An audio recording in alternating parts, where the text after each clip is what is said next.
ब्राह्म राक्षस और खूबसूरत राजकुमारी, एक ऐतिहासिक हॉरर कथा। यह कहानी प्राचीन भारत के एक छोटे राज्य की है, जहां अंधविश्वास और रहस्यमय शक्तियां आम थीं।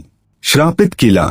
राज्य अवंतीगढ़ में एक पुराना किला था, जिसके बारे में कहा जाता था कि वहां एक ब्राह्म राक्षस का साया है। कहा जाता था कि यह राक्षस कभी एक महाज्ञानी ब्राह्मण था, जिसे छल से मारा गया और मरते मरते उसने श्राप दे दिया कि उसकी आत्मा इस किले की रक्षा करेगी और कोई भी यहाँ नहीं टिक पाएगा। राजकुमारी का साहस। राज्य की खूबसूरत राजकुमारी कनकवती बचपन से ही परियों जैसी सुंदर और बुद्धिमान थी, लेकिन जैसे जैसे वह बड़ी हुई, अजीब घटनाएं होने लगी। रात में किले से अजीब आवाजें आती, नौकर चाकर गायब हो जाते और कोई भी सैनिक वहां पहरा देने की हिम्मत नहीं करता। एक रात कनकवती ने फैसला किया कि वह इस रहस्य को सुलझाएगी।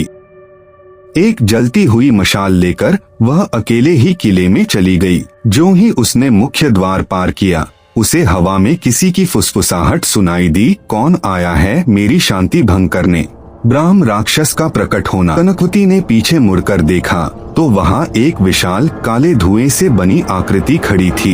यह वही ब्राह्म राक्षस था। उसकी आंखें लाल अंगारों की तरह चमक रही थीं। उसने गर्जना करते हुए कहा, जिसने भी इस किले में कदम रखा वह कभी वापस नहीं गया। तुम भी नहीं जा सकोगी। लेकिन राजकुमारी भयभीत नहीं हुई। उसने हिम्मत से कहा, हे ब्राह्म राक्षस, यदि तुम वास्तव में एक ब्राह्मण थे तो अधर्म क्यों कर रहे हो? क्या किसी निर्दोष को कष्ट देना धर्म है? श्राप का अंत। राक्षस अचानक चुप हो गया। उसकी आंखों में आंसू आ गए। मैंने कभी ऐसा नहीं सोचा। मुझे छल से मारा गया था, इसलिए मेरी आत्मा क्रोध में थी। तुमने मुझे सत्य का बोध कराया। कनकवती ने मंत्रोच्चार किया और ब्राह्म राक्षस की आत्मा को मोक्ष प्रदान किया। धीरे धीरे धुआं विलीन हो गया और किला फिर से शांत हो गया। अगली सुबह जब सैनिक आए तो उन्होंने देखा कि किला अब हल्की रोशनी से चमक रहा था। वह श्राप मुक्त हो चुका था।